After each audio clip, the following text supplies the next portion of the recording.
Episode की शुरुआत में हम देखते हैं कि शी-हाओ एक जगह पर बैठकर खुद को हील करने की कोशिश करता है, लेकिन उसे लगता है कि उसे थोड़ा सा और आगे जाकर इसे ट्राई करना चाहिए। तो जैसे ही वो वहां से निकलकर आगे बढ़ने लगता है कि तभी बॉस की नजर उस पर पड़ जाती है। तो इसी के साथ ही वो अपने साथ मौजूद चमचों को ये कहता है इस पर अटैक करो, और वो तीनों मिलकर फिर उस पर अटैक करने लग जाते हैं। और कॉन्ग भी ये देखने के साथ ये कहने लग जाता है कि लगता है कि तुम मेरे सामने बिल्कुल भी नहीं टिक पाओगे, तुम्हें मरने की बहुत ही ज्यादा जल्दी है, मैं तुम्हारा सारा गोश्त खा जाऊंगा, सिर्फ तुम्हारी हड्डियां ही पीछे रह जाएंगी। वो फिर उस पर अटैक करने लग जाते हैं। जैसे ही वो उस पर अटैक करते हैं कि तभी उसकी बॉडी वहां से ट्रांसफॉर्म होकर अपनी असली जगह पर चली जाती है। ये सब कुछ शी-हाओ सिर्फ उन्हें धोखा देने के लिए कर रहा था। और जैसे ही उस अटैक का इफेक्ट खत्म होता है तो कॉन्ग ये कहने लग जाता है कि अगर उसको पीसेस हो ही गए हैं तो फिर उसके ब्लड की स्मेल तो आना चाहिए, जो कि यहाँ पर नहीं आ रही। और शी-हाओ जो कि नीचे की तरफ पानी में ही खुद को वहां से भगाने में मदद कर रहा था, ये कहने लग जाता है कि पहले तो अपर वर्ल्ड वाले मेरे खिलाफ थे, और ऊपर से अब ये 3 लोग आ चुके हैं जो कि मेरे पीछे ही पड़ गए हैं। फास्ट गार्ड्स का बॉस यही कहता है कि तुम अपनी पावर का यूज करके चेक करो। तो इस पर उसका एक चमचा अपनी पावर का यूज करते हुए चेक करने के बाद यही कह रहा था कि यहाँ पर कोई भी मुझे सोल की एनर्जी फील नहीं हो पा रही। इसका मतलब है कि वो मैं डिस्ट्रैक्ट करना चाहता था। तो इस पर बॉस ये कहता है कि अगर ऐसी बात है तो वो ज्यादा दूर तक नहीं भागा होगा, हम तीनों को उसे पकड़ना ही होगा। और वो अपने दोनों चमचों को ये कह रहा था कि यहाँ पर कोई तिनका भी बाकी ना बचे, तुम हर जगह उसे ढूंढ डालो, और उसे पकड़ना हमारे लिए जरूरी है, और उसे मारना भी हमारे लिए जरूरी है। वो लोग इसी के बारे में बात कर रहे थे कि तभी शी-हाओ पानी में से बाहर आ जाता और वहां पर आते साथ ही अपनी फॉर्मेशन बनाने लग गया था। इसे देखने के साथ ही कॉन्ग यही कहने लग जाता है, वो अच्छा तो ये तो ट्रू लगा की पावर का इस्तेमाल करने वाला है, लेकिन इसका रैंक बहुत ही लो है, मैं इसे आराम से हरा दूंगा। और एनर्जी को गैदर करना शुरू कर देता है। अब तीनों फास्ट गॉड्स अपनी पावर का इस्तेमाल करके उस पर अटैक करने लग जाते हैं कि शी-हाओ उनके अटैक को रोकने के लिए अपने सामने एक शील्ड बना लेता है। उसने उनके अटैक को नाकाम कर दिया था, जिसकी वजह से कॉन्ग को काफी ज्यादा गुस्सा आ जाता और यही कह रहा था कि ये तो मुझे और भी ज्यादा गुस्सा दिला रहा है। और फिर वो तीनों फास्ट गॉड्स उसकी तरफ आगे बढ़ने लग जाते हैं ताकि उसके करीब जाकर उससे मजा चखा सकें। शी-हाओ उनके आगे आगे भाग रहा था और वो तीनों फास्ट गॉड्स उसका पीछा करते हुए उसके पीछे पीछे उड़ने लग जाते हैं। और ऐसा काफी देर तक चलता रहता है। अब काफी टाइम हो चुका था, शी-हाओ उन तीनों के हाथ नहीं लग रहा था और वो तीनों के अटैक से भी बचता रहता, जिसकी वजह से उन तीनों का गुस्सा और भी ज्यादा बढ़ता रहता है। फास्ट गार्ड्स का गार्ड फिर वहां पर अपनी पावर का इस्तेमाल करते हुए एक सुनामी लेकर आ जाता है ताकि वो शी-हाओ को आगे बढ़ने से रोक सके, और शी-हाओ भी इसके बारे में जान चुका था। शी-हाओ ने जैसे सुनामी को देखा था, इसी के साथ ही वो अपना चेहरा पीछे की तरफ कर लेता क्योंकि वो पीछे की तरफ उड़ने लग गया था।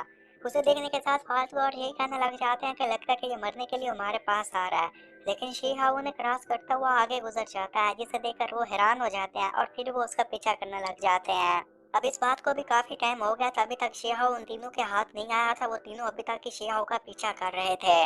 इसी तरह शी-हाओ आगे जा रहा था कि तभी उसकी नजर एक सिटी पर पड़ जाती है, जिसे देखने के साथ वो यही कहने लग जाता है अगर मैं वहां पर गया, ये तीनों मेरे पीछे आ गए तो ये वहां पर इनोसेंट लोगों को मार सकते हैं, तो मुझे कोई और तरीका ढूंढना होगा। फिर पीछे से होंग आ गया था, तो होंग आते साथ ही ये कहता है कि तुम्हें तो मैं नहीं छोड़ूंगा, तुम्हें तो मैं खाकर ही रहूंगा। और इसी के साथ ही वो शी-हाओ पर अटैक कर देता है, जिसकी वजह से शी-हाओ आगे जाकर गिरा था। शी-हाओ खुद को बचाना चाहता था, इसलिए वो उनके साथ फिलहाल मुकाबला नहीं कर सकता था, और उसका वही मिशन था कि उनकी नजरों से बच जाए, और वो फिर आगे उड़ने लग गया था। कि पीछे से फास्ट गॉड का गॉड ये कहता है कि इसके पास अब ज्यादा पावर नहीं बची, ये जल्दी हमारे हाथों में आ जाएगा। तभी उसे फॉर्मेशन में नजर आ गई थी, और वो गॉड किलिंग टैलिस्मैन का भी इस्तेमाल करता है। वो तेजी से आगे बढ़कर उस फॉर्मेशन में जैसे इंटर होता है, इसी के साथ खुद को टेलीपोर्ट कर गया था। और जो उसने वहां पर गॉड किलिंग टैलिस्मैन रखे थे, उनकी मदद से वहां पर धमाका हो जाता है और वो फॉर्मेशन भी वहीं पर खत्म हो जाती है। वो तीनों अब उसका पीछा नहीं कर सकते थे, इसीलिए फास्ट गॉड्स का बॉस उन्हें ये कहता है कि हम उसे भागने दो, हम भी देखते हैं कि वो कब तक हमसे बचकर भाग पाएगा। टेलीपोर्टेशन की मदद से शी-हाओ किसी और ही जगह पहुंच जाता है। कि तभी वो तीनों फास्ट गॉड्स भी अपने टेलीपोर्टेशन एरे का इस्तेमाल करते हुए उसी जगह पर आ जाते हैं, और वहां पर आते साथ ये कहने लग गए थे कि ये जगह हमें बहुत ही ज्यादा अजीब लग रही है, क्योंकि वहां पर जिन और जैंग एनर्जी की डेंसिटी काफी हद तक ज्यादा थी, और ये बात उन लोगों की समझ में नहीं आ रही थी कि आखिर यहाँ पर एनर्जी इतनी ज्यादा डेंस क्यों है। वो लोग इसी के बारे में बात करते हुए आगे जा रहे थे कि तभी नीचे से एक बीस्ट उन पर अटैक कर देता है, और इसे देखने के साथ तो वो लोग और भी ज्यादा हैरान हो गए थे। वो ये कहने लग जाते हैं कि यहाँ पर तो इस हेवनली गॉड लेवल के बीस्ट नहीं होना चाहिए थी, लेकिन ये लोग यहाँ पर क्या कर रहे हैं। लेकिन हाँ, इनकी बात की जाए तो इनमें कमी जरूर है, वो ये कि इनकी असली स्पिरिट बॉडी नहीं है, या इनकी स्पिरिट बॉडी अभी तक कंप्लीट नहीं है, तो हम इन्हें हरा सकते हैं। ये इतने ज्यादा खतरनाक नहीं है जितने ये अपर वर्ल्ड में है। और इस दुनिया की बात की जाए तो ऐसा लग रहा है कि इस दुनिया में ही अपनी दुनिया बनी हुई है। इसे हम इंटरनल वर्ल्ड भी कह सकते हैं। और यहाँ पर काफ़ी ज़्यादा स्ट्रॉन्ग लोग भी हो सकते हैं, तो इसलिए हमें यहाँ पर एहतियात से काम करना होगा कि किसी गलत बंदे से हम पंगा ना ले लें, वरना उससे हमें ही नुकसान होगा। बस फिर क्या, फिर उनकी नज़र ये उसी शिया पर पड़ जाते जो कि उनके आगे आगे भाग रहा था, और उस पर ये कहते हैं कि हमें फिर इसे पकड़ना होगा, इसे अब हम भागने देना, और फिर तीनों उसका पीछा करने लग जाते हैं।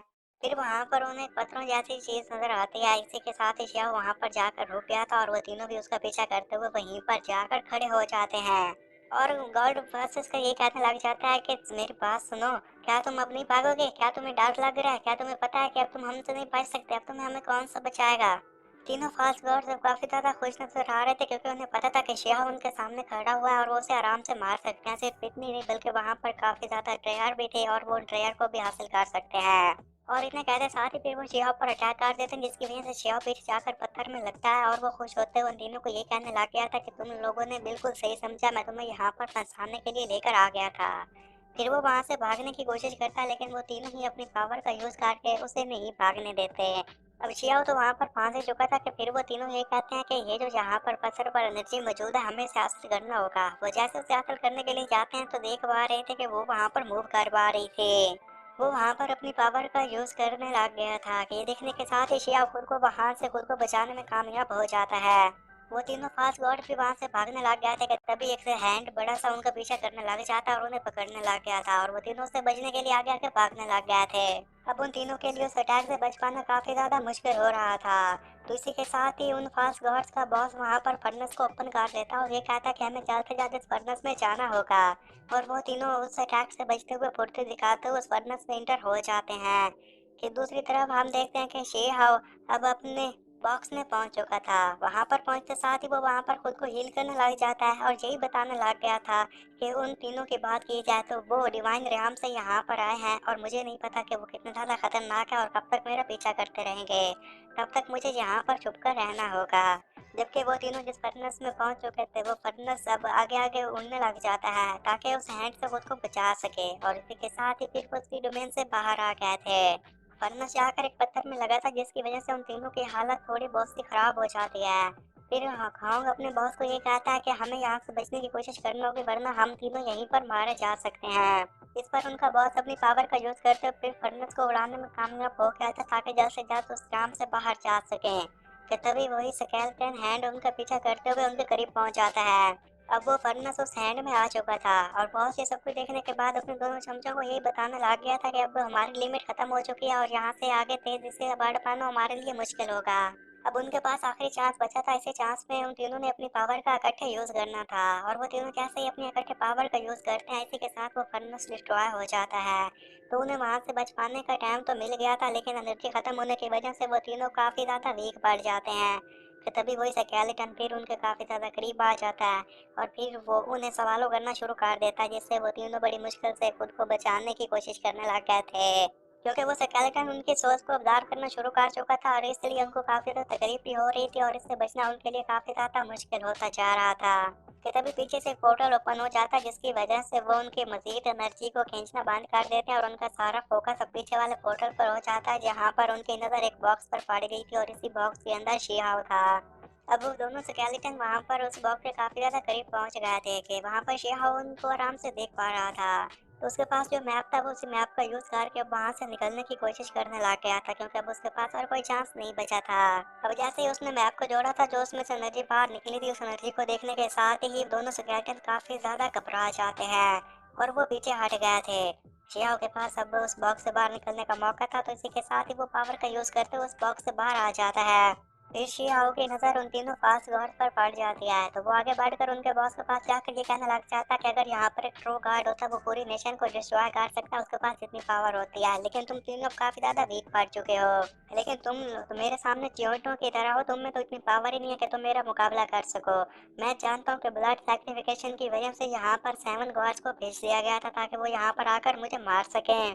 फास्ट गॉड्स के बॉस को अब पता था कि उसके लिए बचना मुश्किल हो जाएगा, तो उसके पास एक ही रास्ता बचा हुआ था, और वो ये कहने लग जाता है कि मुझसे बहुत बड़ी गलती हो गई शिया, और मुझे जाने दो, मैं आज तक तुमसे कभी भी पंगा नहीं लूंगा।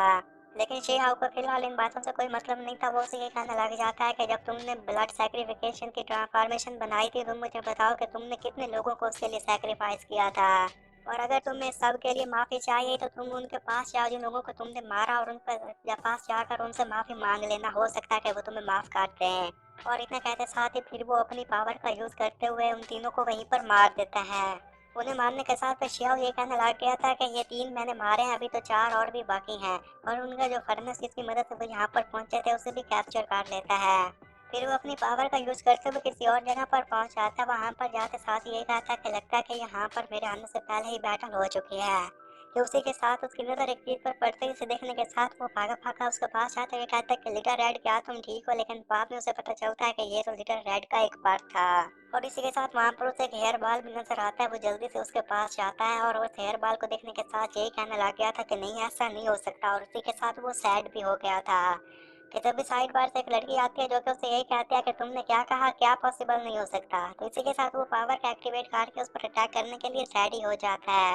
लेकिन जब वो उसे गौर से देखा तो पता चलता है कि ये तो रेन पर्पल है। तो जब शिया उसे ये पूछता है कि तुम यहाँ पर क्या कर रही हो, तो इस पर वो यही बताती है कि मैं तो बस यहाँ से गुजर रही थी। और अगर तुम्हें मुझ पर शक है तो तुम चाहो तो तुम मुझे यहाँ पर मार सकते हो, मैं तुम्हें कुछ नहीं कहूंगी। तो शिया उसे देखने के साथ यही कहता है कि वेल, तुम यहाँ से जा सकती हो क्योंकि ये मेरे ऊपर रिस्पॉन्सिबिलिटी है और ये मेरा फर्ज है। मैं किसी भी औरत, बच्चे या बूढ़े को कोई नुकसान नहीं पहुंचाता। तो इस पर इन उसे ये कहते कि क्या सच में मैं यहाँ से जा सकती हूँ? क्या सच में तुम मुझे यहाँ से जाने दे रहे हो? शिया उसे कहता है कि हाँ हाँ, तुम यहाँ से चली जाओ और फ्यूचर में कोशिश करना कि मेरे से पंगा मत लेना और ना ही मेरे सामने आना, वरना तुम फिर उस वक्त मेरी दुश्मन बन जाओगे। फिर वो लड़के से ये बताने लग जाती है कि मैं तो तुम्हारी मदद करने के लिए वहां पर आ रही थी क्योंकि यहाँ पर 3 गॉड्स आए थे ना, तो मुझे नहीं पता था कि मैं इस जगह पर पहुंच जाऊंगी। यहाँ पर बहुत बड़ी बैटल हुई थी, इस वजह से इस जगह की बात की जाए तो तुम देख पा रहे हो कि ये जगह बहुत ही ज्यादा खतरनाक बन चुकी है और ये जगह डिस्ट्रॉय हो चुकी है और तुम्हारे सामने है। और वो भी जानती थी कि उनमें से एक इमोर्टल हेल से आया हुआ था और दूसरा गोल्डन गेट से आया हुआ था। शिया उसकी बातें सुनने के बाद से ये कहता है कि मैंने तुम्हें कहा ना कि तुम यहाँ से जा सकते हो, लेकिन वो वहां से नहीं जाना चाहते थे। इस पर वो कहती है कि मैं तुम्हारा फ्यूचर देख सकती हूँ। तो शियाओ कहता है तुम्हारा क्या मतलब? तो वो आगे से ये कहने लग जाती है कि या तो तुम्हारे पीछे कुछ नहीं है या फिर तुम जल्दी इस दुनिया से डिसअपेयर हो जाओगे। शियाओ से ये कहता है कि क्या मैं डिसअपेयर हो जाऊंगा? चलो ठीक है, फिर जो होगा देखा जाएगा। और इतना कहते साथ ही वो वहां से चला गया था। वो सीधा अपने महल गया था जहाँ पर उसकी मुलाकात कमांडर से होती है और उनसे वो किंग का पता पूछने के बाद टेलीपोर्टेशन फॉर्मेशन का इस्तेमाल करते हुए अपने भाई के पास पहुंच गया था। यहाँ पर उसका भाई काफी ज्यादा सैड था क्योंकि उसके सामने लिटिल रेड और एप पड़े हुए थे और दोनों ही बीमार लग रहे थे। और इन्हें देखने के साथ शियाओ भी सैड हो गया था और वो ये कहने लग जाता कि मैं तुम दोनों को नहीं मरने दूंगा। और इतना कहते साथ ही एपिसोड भी यहीं पर खत्म हो जाता है।